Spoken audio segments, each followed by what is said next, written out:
Welcome everyone. My name is Cheryl Provost and I am this year's president of the Moss Creek Charitable Fund. I'm so glad that everyone has come, and thank you very much, so that we can celebrate our 5th anniversary. Without all of you, we would not be here and we would not be as successful as we have been. I hope you'll look around at all our posters and slides and just say hi and thank you to the people who have been on our board in the past. Also, it's a way to see the people that we have contributed money to over the years and the way they've used it through the families and children. I often get asked, how much do you give away every year? And that's a difficult question because in the last 5 years it has progressed every year to the point where the end of this year we will have given $250,000 thanks to everyone here and all those who couldn't be here.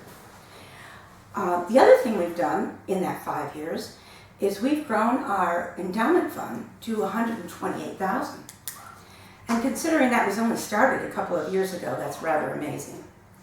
So without all of you, whether you gave money, whether you gave time or gave both, we want to thank you for everything because it means so much to our community. Please give everybody a round of applause. Margaret Wheatley once said, "There is no power greater than a community discovering what it cares about." With that said, I would like to introduce Patrick McNamara, one of our founding members, and he's going to tell us what started this whole vision and why we are so happy to be in this lovely community where everybody cares. Thank you. Need to clean that up.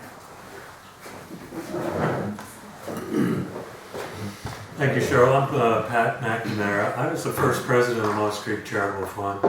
And the fund was started in 2018, and it was the brainchild of members of the Moss Creek board at that time.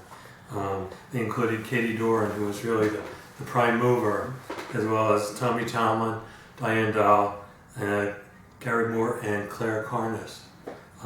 That group did the initial research. They reached out to Emmy Rooney, the Community Foundation of Low Country, who's here this evening, as well as to other communities who had charitable funds. That founding group then contacted some resident volunteers and asked us if we'd be willing to serve as the first committee of the charitable fund. These included Judy Patnall, Jim Reeves, Carol Grish, Claire Brennan, and myself.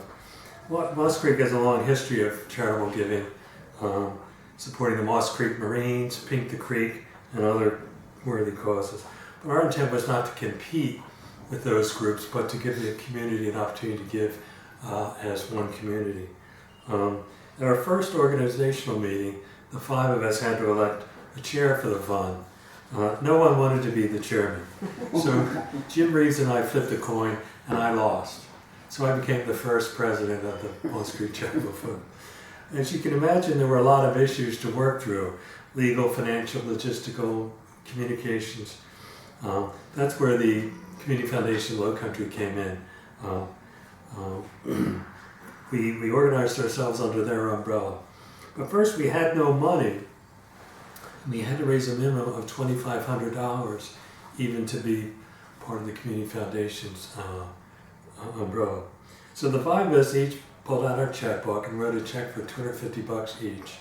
And then the Claire Carnes Foundation made up the difference. And so we had our $2,500. We accomplished quite a bit in those early days. It was kind of like being part of a startup company. We adopted a mission statement. We identified committee roles. We signed the fund agreement with the Community Foundation. We adopted operating guidelines. We raised the minimum funding. We adopted a logo and a motto. We live here, we give here. We briefed the Moss Creek Association Board of Directors. We held a town hall meeting for the Moss Creek community to tell them who we were. We adopted grants criteria. We agreed to focus on family and children's charities. We recruited new fund members. We started a grant cycle with initial research on 30 charities, which we narrowed down to 12, and we ultimately funded 2 in that first year. We set a goal in the first year to raise $10,000, but due to the generosity of Moss Creek residents, we actually raised $23,000. Our first 2 grants went to Family Promise of Beaufort to assist homeless families, and the second to the Children's Center of Hilton Head to pay for baby furniture. We also raised $4,000 for the Red Cross following Hurricane Florence to aid in recovery. We held our first wine gala that year. We had our first golf tournament in 2019 to benefit the Boys and Girls Club, and we held a fashion show to benefit Hope Horizons, and we organized a tennis event for the benefit of Special Olympics. We received no funds except what we raised among the Moss Creek community. But by the end of 2019, due to people's generosity, we raised $50,000, and we've made over $40,000 in grants. I'm going to skip over that part. I just want to acknowledge that there are a lot of people that had a part in those early days, and without their generosity and time and treasure, we wouldn't be where we are today. I also want to thank the Moss Creek Owners Association, as well as General Manager John Miller and his staff for their support. Originally the charitable fund was set up so that all the funds collected in a given year were distributed in a given year.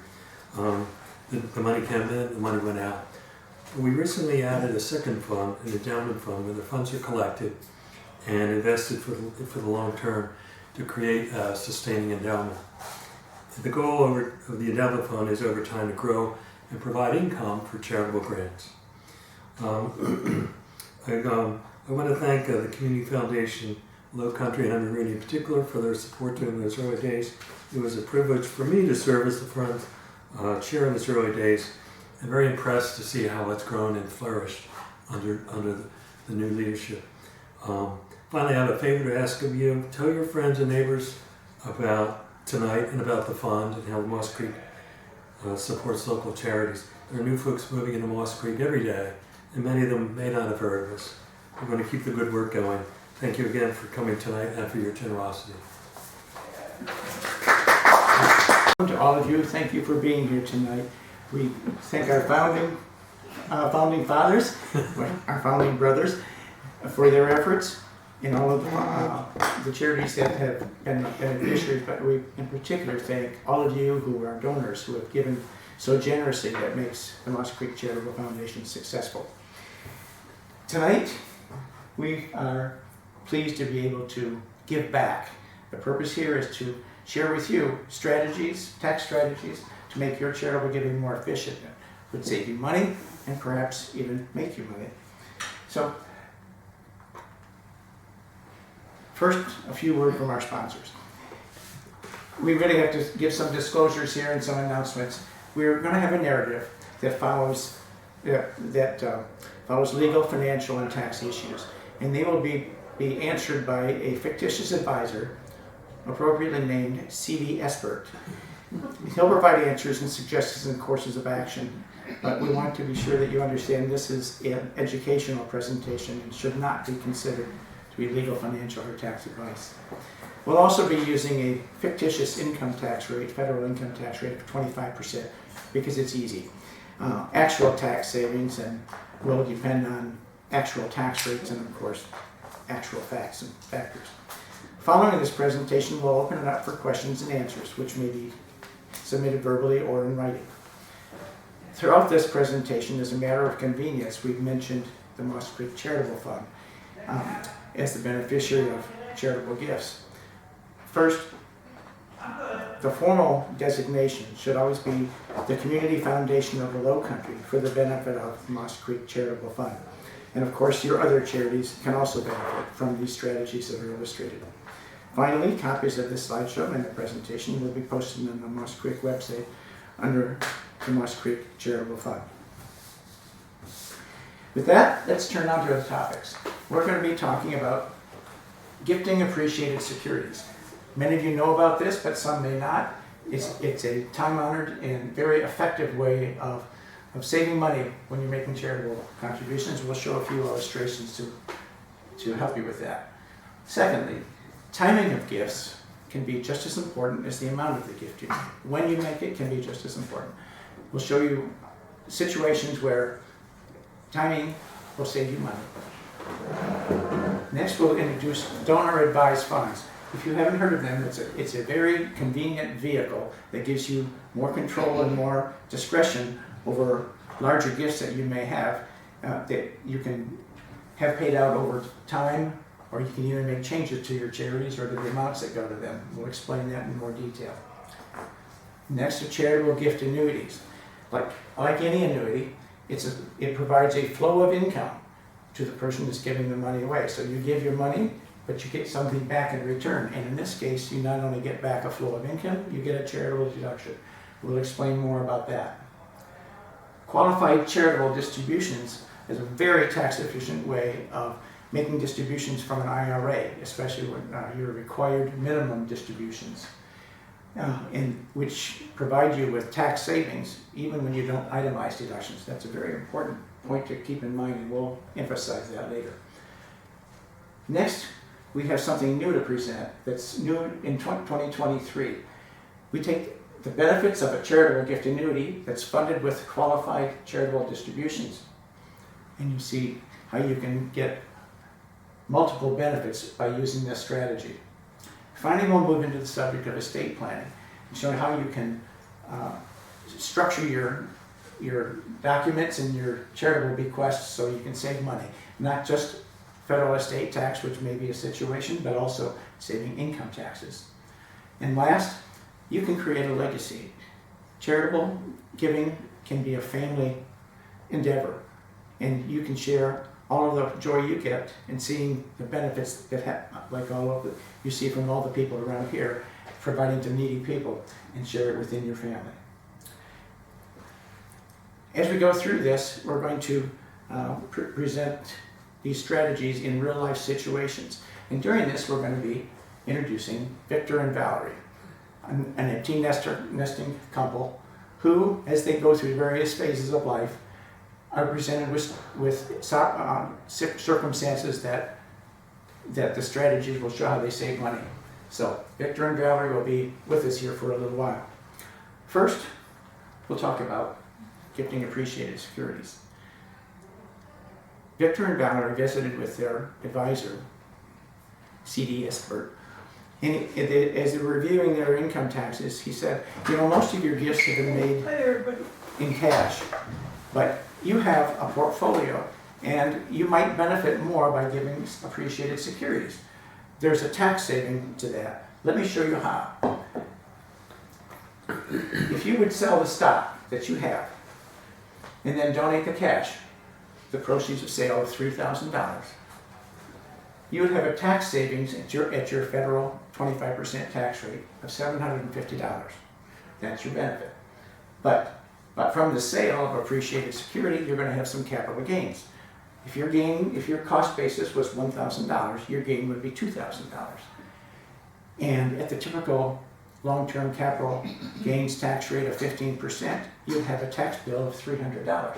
So that would reduce your net savings to $450. However, if you donated the stock itself directly to the charity, you still get the same deduction. The stock is worth $3,000. The tax savings at 25% is still $750, but there's no sale. So with no sale, there's no gain. And with no gain, there's no capital gains tax.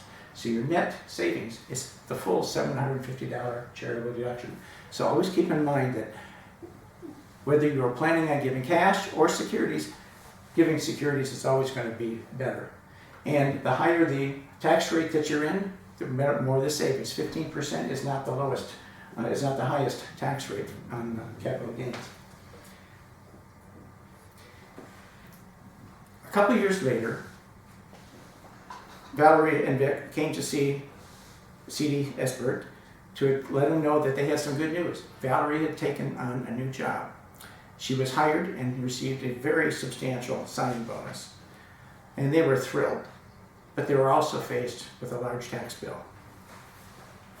They asked CD what he could do, if there's anything they could do about it.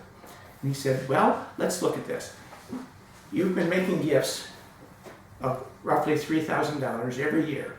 And you said that that's one of your intentions in your plan to continue doing that. So let's look what would happen if you did. As you said, with your signing bonus, your tax bracket is going to jump to 33% from its normal 25%. So if your gift of $3,000 is made this year, you'll have 33% in the bracket. You'll have a savings of $1,000. And in the subsequent years, when you're back to the normal 25% bracket, you'll have savings of $750 each year. Your total savings for 5 years is $4,000. However, consider doing this. Consider accelerating the gifts you're going to make. You do have appreciated stock that you could use, and instead of making one gift each year of $3,000, make a large gift of $15,000 for the next 5 years. $3,000 per year is 5 years. At a 33% tax bracket, your tax savings will be $5,000. So by accelerating, you'll save an additional $1,000, and better yet, the entire $5,000 savings will be realized in the first tax year. Victor and Valerie were very pleased with this, but they also had a reservation about it. They said, you know, I like that, we like that very much, but we've been thinking about changing things on our charities. We were thinking of adding some new ones and maybe increasing the amounts to others. So if we give all this money now, will we be able to do that? CDE said to them, yes, we do have a way you can do that. There's a vehicle called a donor advised fund. But what I'd like to do now is introduce you to Emmy Rooney, Vice President of Development and Donor Services at the Community Foundation of the Low Country. She is very knowledgeable about donor advised funds. So let me introduce you to Emmy Rooney. Thank you. So we're frequently asked, first, what is a community foundation? And the general answer is it's a 501c3 public charity whose purpose is to build and strengthen the community by working closely with donors who are interested in helping their community. Community foundations know their community, they share your interests, care about the future, and they offer options, charitable giving options that are easy to set up and manage and that provide tax benefits for donors. Here's a quick snapshot of the Community Foundation of the Low Country, who was founded in 1994 with the mission of strengthening community by connecting people, resources, and needs. Its service area includes Beaufort, Jasper, Hampton, and Colleton County. It helps individual donors, families, nonprofits, and for-profit organizations, and communities like Moss Creek, providing resources, knowledge, and collaborative networks. The Community Foundation of the Low Country, which Patrick mentioned early on, provides many services for the Moss Creek Charitable Fund, including asset management, grant making, plan design, individual donor services, fund investment, and administrative services.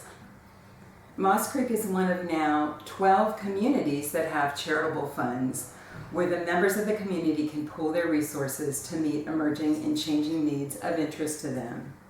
So now let's see how we can help with your situation.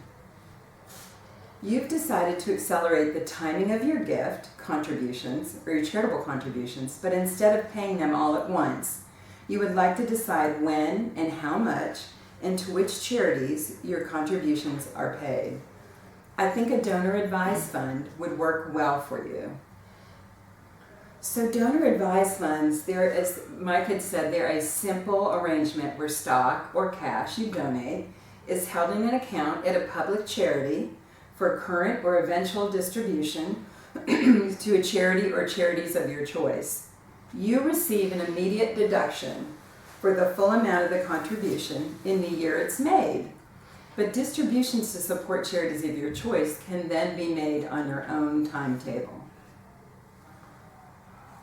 So donor advisory privileges, as the name implies, the fund is advised by you, the donor. You decide when and how much to contribute, when to make a distribution, how much to distribute, and to which IRS qualified charities. You can also select the investment strategy for the assets in your fund and choose from a range of investment management options. Setting up a donor advised fund is simple to do.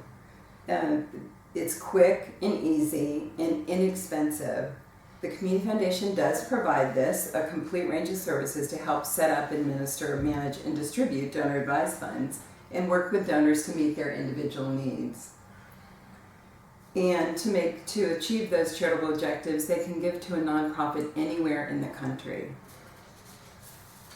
So donor advised funds are cost-effective alternative to both private foundations and family foundations. There are a lot of them at the Community Foundation. It's a great vehicle you see throughout the country through not only community foundations but also other charitable fund advisors. And they are just a great flexibility for Val and Victor to pool their resources to do some charitable giving on their own timetable.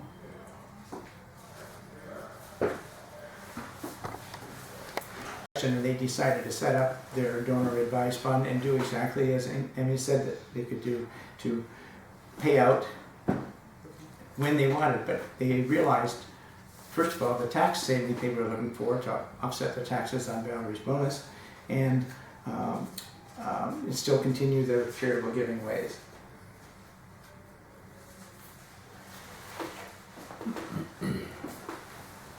Some years later, Victor and Valerie came to their advisor and said, our companies have bought us out. They're downsizing, and we've received offers to retire, early retirement offers. And they were too good to pass up. But that means we're going to be having a lot of our benefits vesting right now, and we're going to have a whole lot of income right now. And so we're going to have a whole lot more taxes to pay. We like the income, of course, but we don't like the taxes. Not only that, we're embarking on a very scary time of life, a change of things for us. We're going to be going from working to retiring. Now we have had some savings, but we want to make sure that we're going to have enough in our enough money to last throughout our retirement. And if possible, we'd still like to be able to continue our charitable giving. How can you help us? CD Expert told them, I think there's something that you to really help you right now. It's called a charitable gift annuity. And once again, we want to talk to Emmy Rooney of the Community Foundation of the Low Country, who can explain how they work.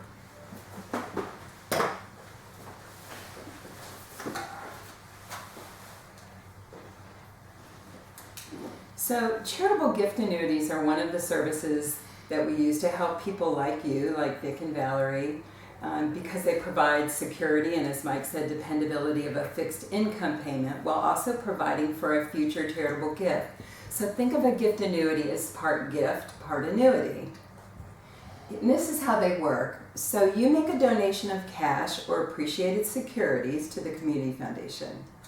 In return, the Community Foundation guarantees to make a fixed payment for life to one or both of you.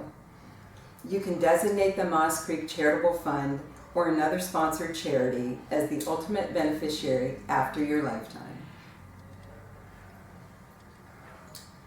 The annuity payment amount depends on the age of the payees, who are also called the annuitants, when the charitable gift annuity is established. If the starting date of the payment is to be deferred, the amount will be higher. And deferment is an option for someone if you don't want the income right away. So let's look at some select payout rates.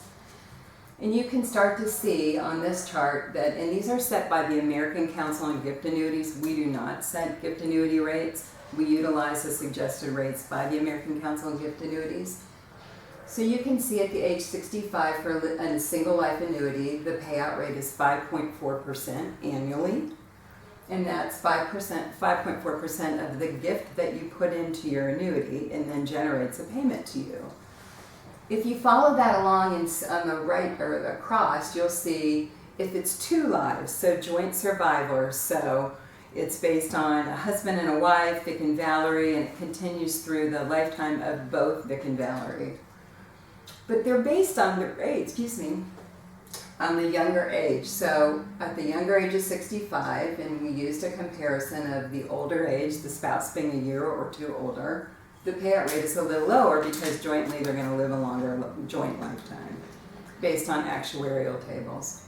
But as you go down the chart to 75, you see the rate jumps to 6.6% for a single, and then 5.9% for younger or for a joint.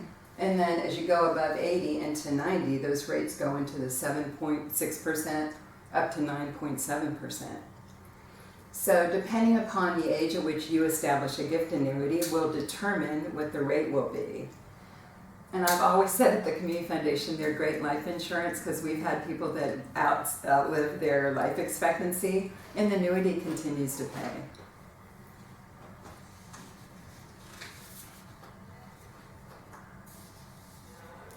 So as we talked about, gift annuities are part gift, part annuity, and they're great tax opportunities there as well.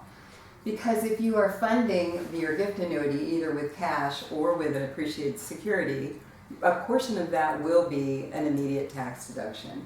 Because think about that's the part that goes to charity in the future.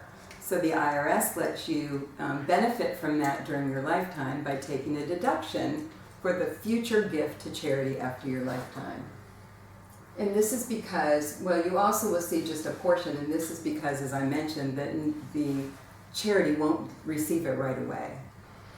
Then the income from the annuity is only partially taxable, because if you use an appreciated security, some of that is capital gain back to you, but it's actually spread out over the lifetime of the annuitant. Setting up gift annuities are really easy and there's no cost to them. So everyone wins with this. Vic and Valerie win, they get an income, it helps them with a tax opportunity, possibly to save some taxes, and then it also allows them to do some charitable giving after their lifetime while they have income during their lifetime. It's very easy arrangement with the foundation. We have a simple contract called a gift annuity agreement. There's no cost to set it up. It outlines not only what the income is, but also what the ultimate charitable beneficiary is.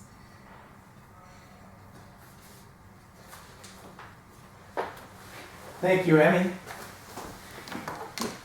Valerie and Victor were really happy to see that charitable gift annuity as one of their options because it did achieve their objectives of offsetting some of the higher taxes that they're going to have at the time of retirement. They would get a large tax deduction, and it would relieve some of their concerns about their retirement income because they would have a guaranteed income flow coming from the annuity, and they'd be able to continue their charitable giving.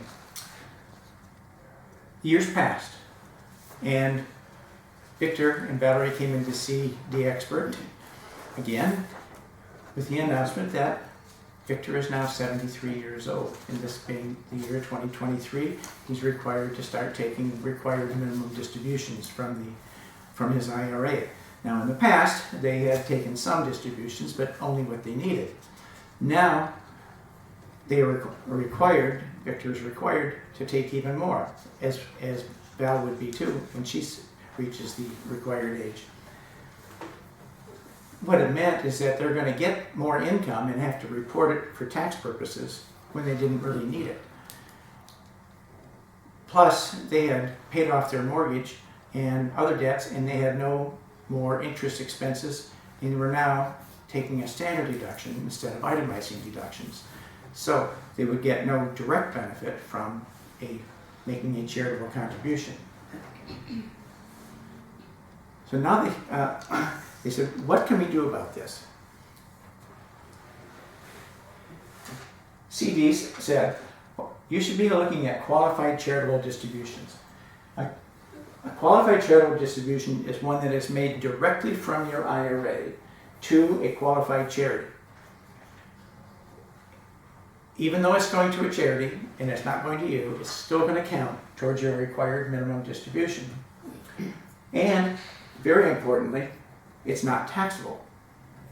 So you're going to get the same benefit as if you deducted it, but even though it's not deductible, you'll get the benefit. Let me show you how that works. On this excerpt from a 1040 tax return, IRA distributions are reported here, line 4A. So let's assume that your required minimum distribution is $15,000. But you don't need all that, so you decide you're going to give $10,000 of it to charity. On line 4B, you show $5,000. It's reduced by $10,000, and it's illustrated by QCD. That's the way your tax return would look. What this shows is that you received $15,000, but you're only going to pay a tax on $5,000. So even though you're not itemizing, your income is reduced. Your taxable income is reduced. This is very important because if the qualified charitable distribution technique were not available, you wouldn't have that. You would not be deducting your contributions. See more clearly how a qualified charitable distribution saves taxes. If you take money out of your IRA, put it in your checking account, and write the check to charity, you would get a $10,000 itemized deduction for the charitable contribution. If we assume that your gross income is $71,000, including the required minimum distribution, first, because you didn't make a qualified charitable distribution, there's no adjustment. Your adjusted gross income is the same as your gross income, $71,000. If you itemize deductions, which will include your $10,000 charitable deduction of $31,000, your taxable income is $40,000. At your 25% tax rate, your tax is $10,000. Now let's look if you did it the other way. You made a qualified charitable contribution of $10,000. So you made the same contribution, but you just done it directly from your IRA. Your gross income is the same. With your required minimum, it's still $71,000. But now we have an adjustment for the qualified charitable distribution of $10,000. So your adjusted gross income is now $61,000. You're still entitled to take your full standard deduction, and in 2023, the standard deduction for a married couple aged 65 or more is $31,000. So your taxable income is now only $30,000. At your 25% tax rate, your tax is $7,500. You've saved $2,500 by making the qualified charitable distribution instead of a non-qualified one. How do you make one? Just simple. Most IRA custodians will provide you with a checkbook, and you just write a check directly on your IRA to the charity. If you don't want to do that, you can just instruct your custodian to issue the check to the charity. Either one counts. And remember, the charitable distribution counts towards your required minimum, but it's not taxed.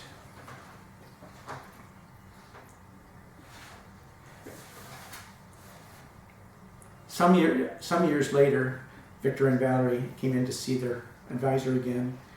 And this time they had some sad news because Valerie's mother had passed away.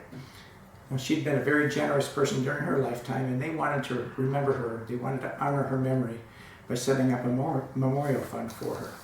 But because they had gotten a little older and their expenses had increased, they were concerned that they didn't want to affect their standard of living, and they wanted to make sure they were still going to have enough income even with the increased expenses.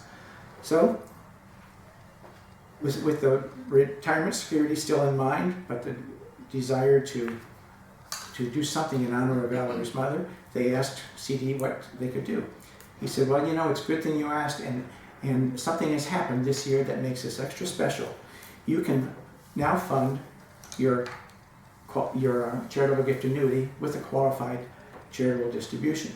Let me again bring Emmy Rooney from the Community Foundation to explain to you how this works and how all the benefits come about.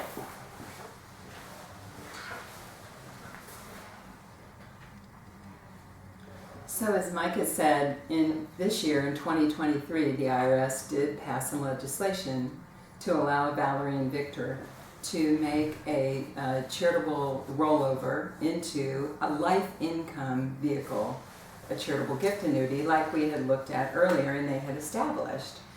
And so what's great about that is that just like we had talked about with the life income, the same thing happens. You're taking up, you can do this one time, up to $50,000. You do a qualified rollover into a charitable gift annuity. And as we talked about before, that provides you income based on the same thing, your actuarial life, your life expectancy over time, and it determines the payment amount. It also counts toward your required minimum distribution. So you have your IRA, you're now required to delayer that. Once you hit 73, take out up to $50,000 of your required minimum distribution. You can put that in a gift annuity and turn around and make that an income producing option for you. The same thing we talked about in the past, after the annuitant, the two of you are no longer here, then those dollars would go to provide the charitable intent in your mother's name that you wanted to achieve.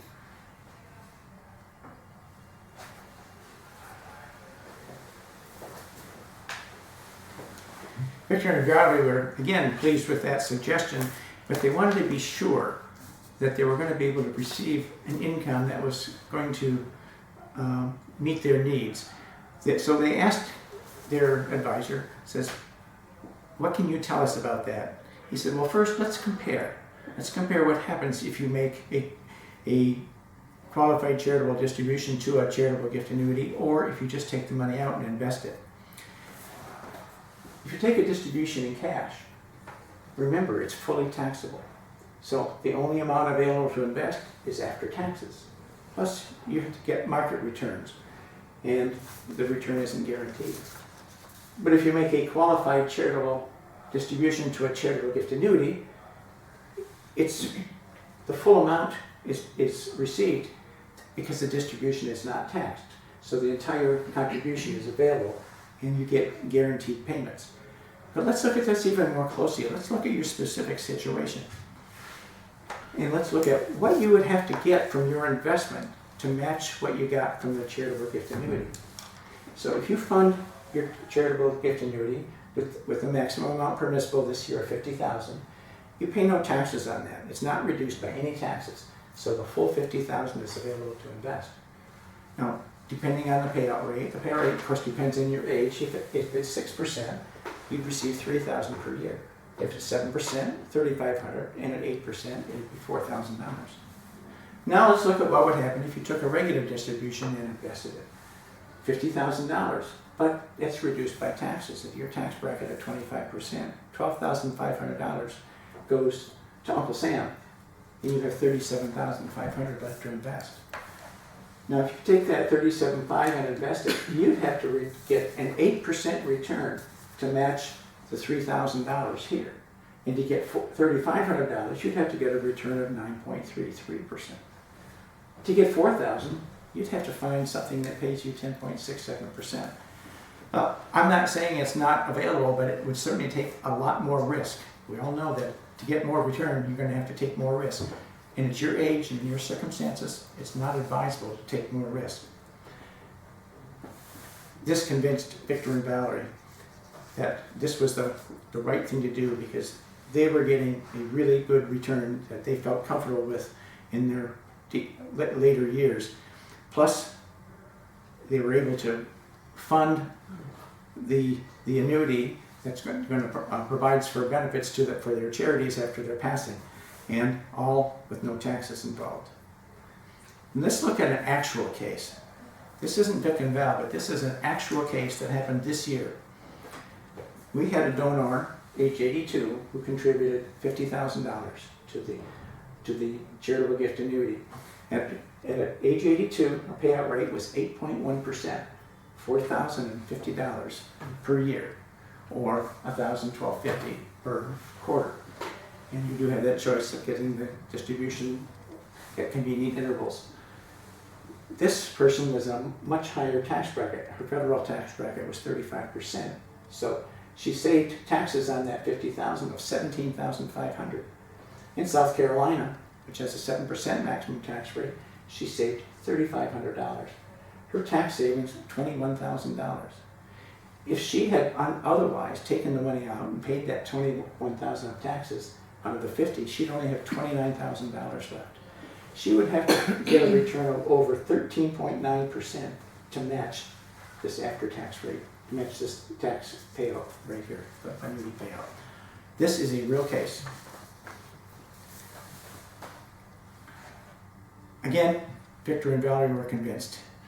As Amy noted, there are a couple limitations on this. First of all, it's the maximum you can do is $50,000 during your lifetime. That's per person. In this example here, Valerie did it, but Victor could do his own. So they could each do a $50,000 contribution. Another unfortunate truism is that Congress has said it can only be done during one tax year. So if you're going to make a gift of two gifts, $25,000 each, they both have to be done in the same tax year. If you only want to do $10,000 now, this year, you're done. The other $40,000 can't be used. So planning can help you with all this. Perhaps Congress will change that. It's done in the past, but right now, we don't know what Congress is going to do.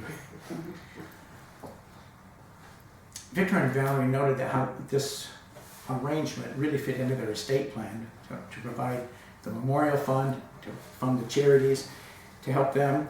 And they said, well, you know, what else should we do in our estate plan? We want to leave the bulk of our estate to our children, but we still want to benefit our charities because we love the work that they do.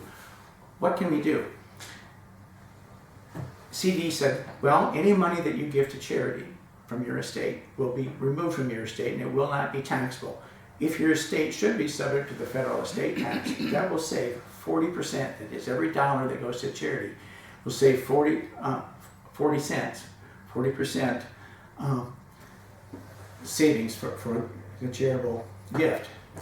But besides federal estate tax, because a lot of people don't pay that anymore, you also have income taxes to consider, because a lot of your estate is comprised of your IRAs, and most likely you won't outlive your IRA.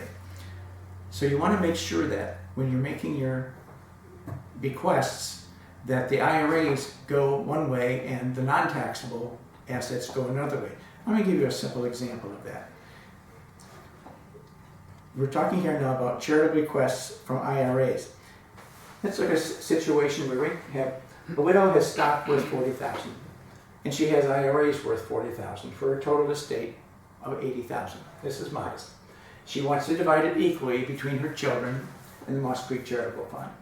As we said, heirs, anybody that inherits an IRA is going to have to pay taxes on it, and their tax rate is 25%. A qualified charity, such as the Moss Creek Charitable Foundation, through the Community Foundation of the Low Country, doesn't have to pay taxes on bequests from IRAs. Oops. Let's look at the first scenario. Our donor names her children as beneficiaries of the IRA, and the rest of the estate goes to the Moss Creek Fund. Ignoring future growth on the IRA or whatever else, here are the consequences. The children will inherit the beneficiary IRA, which must be distributed within 10 years. But whether it's the first year, or over 10 years, or all at the end, they will have to pay taxes on the distributions, and at 25% rate, it'll be $10,000. So their net inheritance will only be $30,000. $40,000 IRA minus the $10,000 taxes. The amount going to the charitable fund is not reduced by any taxes, both because it's not taxable and because the fund is not taxable. Here's another way to do it. With planning, our donor names the Moss Creek Charitable Fund, or a qualified charity, as beneficiary of the IRA, and the rest of the assets, the stock, to the children. Now here are the consequences. The children receive the estate, the stock of $40,000. There's no income taxes on that, so it won't be reduced, and they'll get the full $40,000. The charity receives the IRA, but being not taxable, no taxes are paid, and it gets a full $40,000. In sum, by naming children to get the non-taxable assets and the charity to receive the IRA, the full amount is paid out, and it's not reduced by the taxes of $10,000 in this example. Regardless of the amount or the percentage, this works. If you name charities to receive any IRAs first, and then make sure that the non-taxable assets pass to individuals, you'll save money. It'll maximize your tax savings and maximize the amounts that people receive. Victor and Valerie took that into consideration, and then they closed their meeting with the CD by saying, you know, we set up our donor advised fund in the past, and that has really, really worked well. Not only have we enjoyed it, but we're just thrilled with the fact that our kids really got interested in it. It really sparked an interest in them, because they were able to see the good works that's done by all these good organizations locally here. I'd like to continue that. I'd really like to have my grandchildren, and if I'm lucky, grandchildren do it. So is there anything we can do about that? CD said, yes, there is. And once again, I'm going to have Emmy Rooney talk to you about how you can set that up.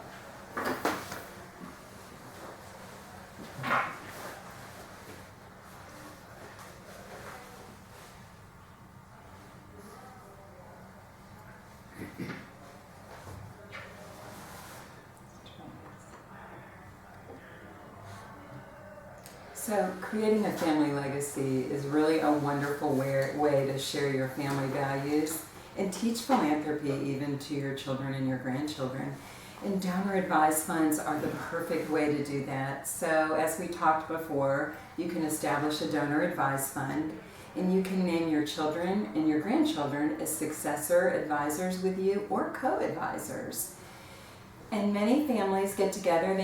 That's a way to bring your family together. It might be over the holidays at Thanksgiving or another holiday or in celebration of a family event, to sit down and talk about philanthropy and to pass along those family values and some learning as you go along. And also to work together as a family to see what's important to you. So you can not only educate your children and grandchildren about philanthropy, but you can do giving together. And it's a really joyful way to bring your family together. So anyone can contribute to your donor advised fund. Vic and Valerie can set it up. Anyone can contribute. It can also be a beneficiary from an estate gift. We talked about those sorts of distributions and the way to use your IRA dollars to do that. But it also provides some continuity and can be a living legacy for your family. Thank you, Amy.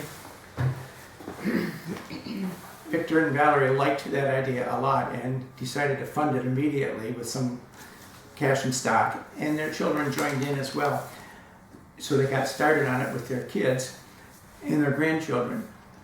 Victor also noted that he had an insurance policy that he no longer needed because they had satisfied all of their obligations and their debts, and they really had no specific need for it. So he named the donor advised fund as the beneficiary of the policy, and that would ensure that their legacy would be continued because it would be funded after their death.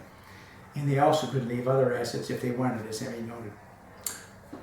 Well, thank you so much for attending. That wraps up our formal presentation. We would like to review it though, just to make sure we got all the points covered. First, we talked about gifting appreciated securities, which is a time-honored way of saving taxes by eliminating capital gains. So you save all the taxes on the capital gains. Secondly, the timing of your gifts, especially if you accelerate or bunch gifts and possibly other deductions in a year in which you have a higher tax bracket. If you have other income that pushes you into another bracket, you'll get a bigger savings. A donor advised fund allows a donor to pay out a large or accelerated donation over a period of time and more. It can change the beneficiaries, change the charities, change the amounts, change the timing. A charitable gift annuity provides a donor with a guaranteed stream of income for life. Something that's very satisfying when you have concerns about retirement. But it also provides a current charitable deduction, so you combine tax savings with cash flow that is generally only partly taxable. Making a qualified charitable distribution from an IRA is a terrific way of keeping taxes low, even if you don't itemize. Plus, it counts towards your required minimum distribution, and you can continue your charitable giving. Even better, if you make a qualified charitable distribution to fund a charitable gift annuity, you'll get a guaranteed income for life from a non-taxable distribution that counts towards your required minimum distribution and achieves your charitable giving objectives. From your estate, make sure that your estate is properly structured. The beneficiary designations, you should keep in mind that beneficiary designations are not covered by a will or a trust. They're covered, it's a contractual obligation, so life insurance or IRAs, or distribution of them is based on the beneficiary designation. So make sure you save taxes by having IRAs fund your charitable bequests first, and then your non-taxable assets would go to your children or other individuals. Finally, you can make philanthropy a family activity by providing your children and your grandchildren with a hands-on experience using a donor-advised fund. Simple, easy, sweet, and wonderful. With that, we thank you for your attendance.